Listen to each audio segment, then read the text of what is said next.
Hi, this video is for a project I've been working on for years. This is actually my third attempt at making this video. Each time I make it, I deleted it, because it's not exactly what I wanted it to be.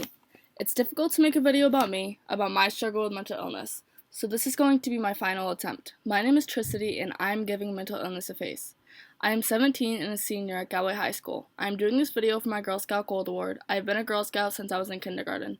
It's where I have made some of my oldest and best friends, friends that I have cherished and leaned on throughout school, and some of them struggle too. That would make sense because statistically 1 in 5 teens between the ages 12 and 18 suffer from some type of mental illness. There is a stigma attached to it. It shouldn't be talked about, it's attention-seeking, we're crazy, it's drama. Ignoring this problem doesn't make it go away. To end the stigma, the embarrassment that comes with people knowing, people need to start talking, speaking out. We can't help people understand if we don't tell them the hard parts of our stories. Everyone has a story, some are happy, some are not. Some are proud, some not so much. Some are public, and then there's me, my story. Well, the important parts of my story. It really hasn't been a secret, it's just kind of hidden, like I hide my pretend smile. So if people whisper about me, others say no way. But it's true, I suffer from mental illness.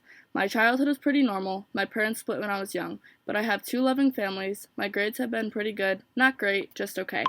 I am surrounded by loving siblings and 5 nieces and nephews who think the world of me. I've received awards for being kind and trustworthy, even being nominated for a citizenship award.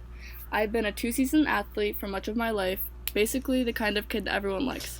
I started feeling different the summer after freshman year. Looking back, maybe that was a sign.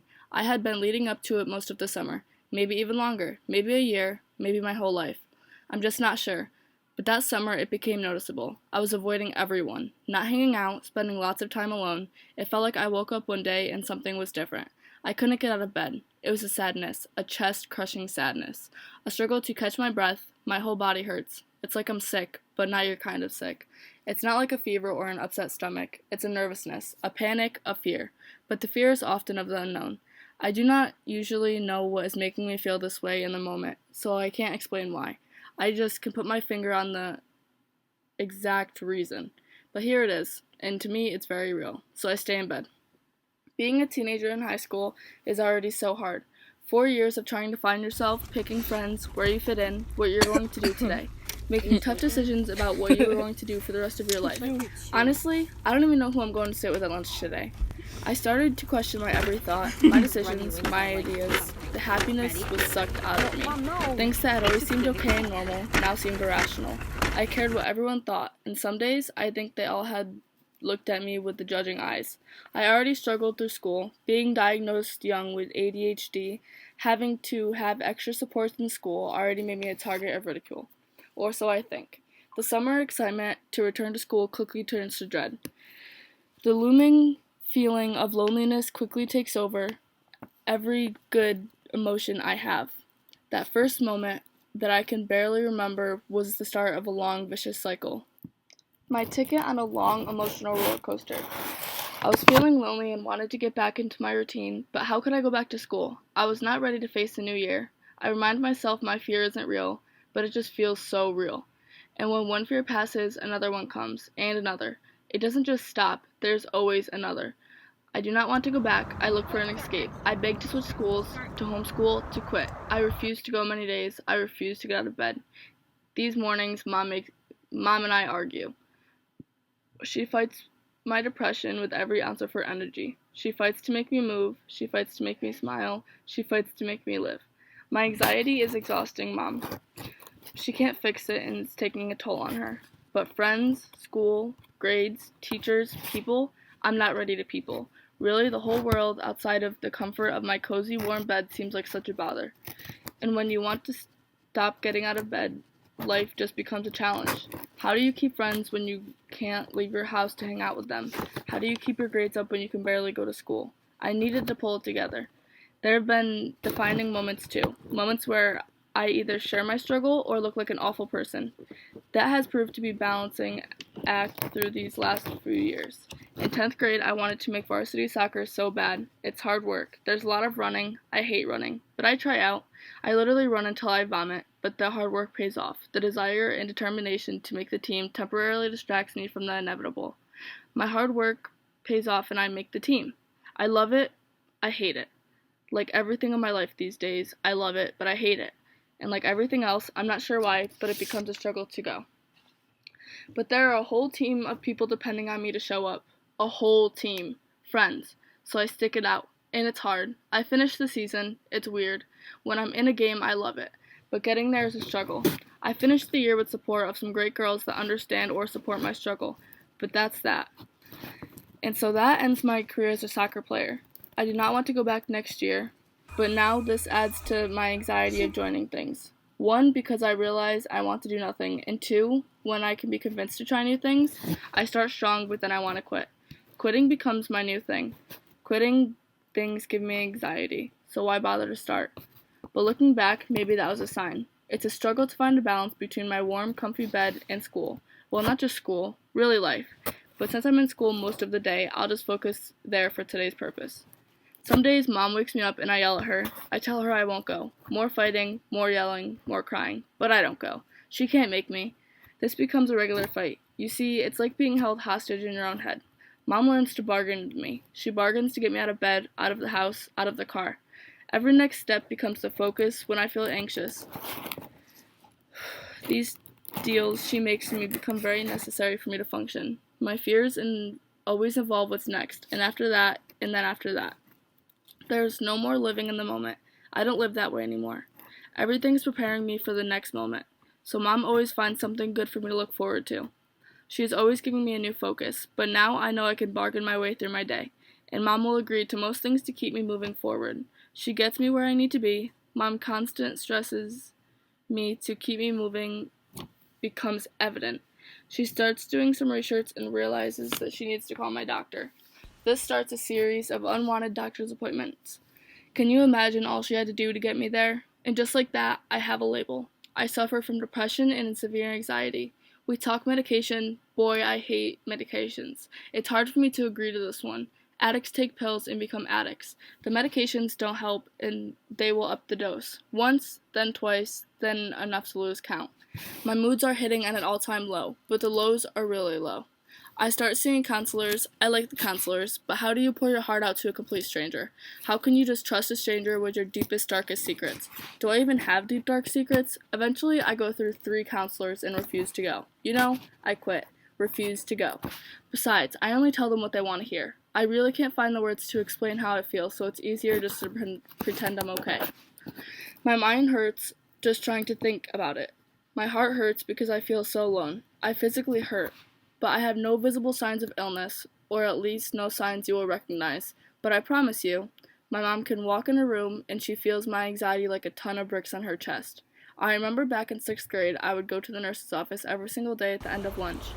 I would make her call my mom so I could hear her voice, just so she could tell me what time she would be home from work and to tell me that she is going to be and I will be okay. Looking back, maybe that was a sign. People do start to notice little changes, so I start explaining. Not really having lots of detail to give because I don't understand all of it myself. Slowly, this changes things. People walk softly around me, some slowly pushing me out completely. My mom can no longer tell what the depression and what's just me being a teenage brat. To be honest, I can't tell anymore either.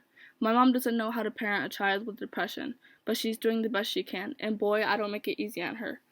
My friendly is not as friendly as it once was at times. My smile tends to be a little more forced. I see you looking at me. You see a smile, a laugh, a quick glance you didn't even notice. It's there. It's always there. It will never go away. I quickly bottle it up, hide it as best as I can. Friends are already done with my mood swings, my lack of attention, ignoring my calls, and pleas to hang out. My circle is slowly changing. Some won't forgive my ignoring of social status. If I could just explain it, maybe they could understand. If we could just talk about it freely without judgment, without pity, without fear of repercussions. It's medical diagnosis. I can't control it. I have an illness. It's like a cold that won't go away. But you can't catch it. So why do you avoid me? Why do you avoid it? No one asks how I'm feeling. When you cough, I ask if you're sick. When you sneeze, I ask allergy or a cold. I ask any little symptom. I show concern. I ask. Can't you understand? When I don't feel well, I'm ill too. Am I being paranoid? Where have all my friends gone? Some have said I'm looking for attention. Maybe I am. Maybe I need you to tell me it's okay. To listen to me ramble about the confusion I'm going through in my head. Maybe I just need a hug. Maybe I need you to remind me I'm awesome. Some tell me to suck it up, get over it. Maybe I just need to be sad, back in my cozy, warm bed, safe from the eyes of the haters. Some say I'm faking, as if that would be cool. My mind can't regulate emotions like yours does. My mind can't always let me be happy when I smile or laugh. That smile misleads you to think that I'm fine. It misleads you to believe this has passed, but it hasn't. It's still here, and I'm still ill. But for a brief moment, you made me feel good. Maybe for an hour, maybe a day, or even a few. But back in my thoughts and my heart and my body, I still struggle. I'm still ill. And telling me to get over it does not make it get better. It doesn't make it go away, and it does not work that way. Your advice just can't talk it away, and it doesn't make me feel better. As a matter of fact, it makes me feel bad, even sad. It makes me hate you. As hard as you want the normal me back, she doesn't come. The reality is, this is my new normal. I can't bring that other girl back, but boy do I miss her. And some days, that just sucks. As less old friends come around, some new ones too. People I've never smoked to before, some care more. They have already noticed the little changes. They care and they ask. As I start to talk more, they ask more. Some have the same struggles. They want to know who I talk to, how I get through my days. Some are ill too, but the situation is different. As I talk to more and more people, I find more and more people struggling. They keep secrets. They can't talk about it. Their parents say they can't. Their friends say they can't. Society says they can't. So they are scared. Too scared to talk. Too scared to get treatment. I wonder if they will ever feel better, and I wonder if or how I can help them. I can't figure out what causes this. I still struggle explaining my feelings or the issue I'm having at every given moment.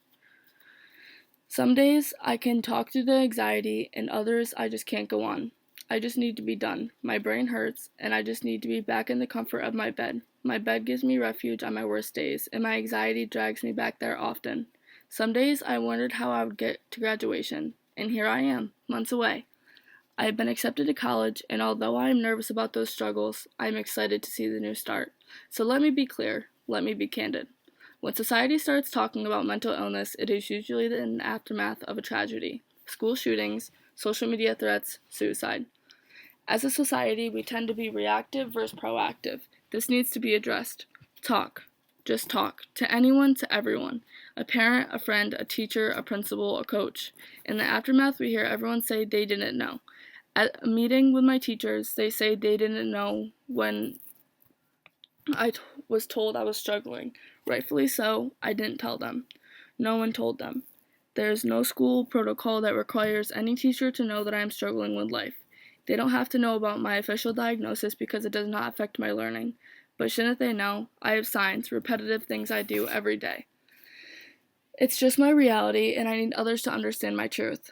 After my stress-filled day at school, all I could do was just lay in my warm, cozy bed. So here I am, about to leave high school. But knowing the last few years have treated me, I want to give others hope. Hope that it will get better, and because I am sure it will. And some days are wonderful, and I know on the days that aren't, tomorrow is a new day. And if tomorrow doesn't treat me better, the next day will, or the next, or the next. We just need to find a way to continue to push through it. So here is my video. You are not the first teen struggling, and you won't be the last. People need to talk. We can't expect people to become sensitive to this illness if they didn't know. We need to educate. We need to be open to tough, uncomfortable situations. Up to this moment, I have talked on my own terms. I smile through my pain. It has made it easier for you. But today, I am giving mental illness a face to help you and me. Ask me how I am, because my illness will not be gone tomorrow. And maybe one day, I will put it into words better. Maybe it won't hurt to talk, or I won't be embarrassed. But that's not my goal for today. Today, my goal is to make you see me, to show you how normal I am, to tell you I will be okay, and you will too. Today is my goal to give mental illness a face and to show you it can be the person sitting right next to you. So let's help each other. If you need help, seek it. If you can't relate to these feelings, just be kind. My name is Tricity, and this is my Girl Scout Gold Award project.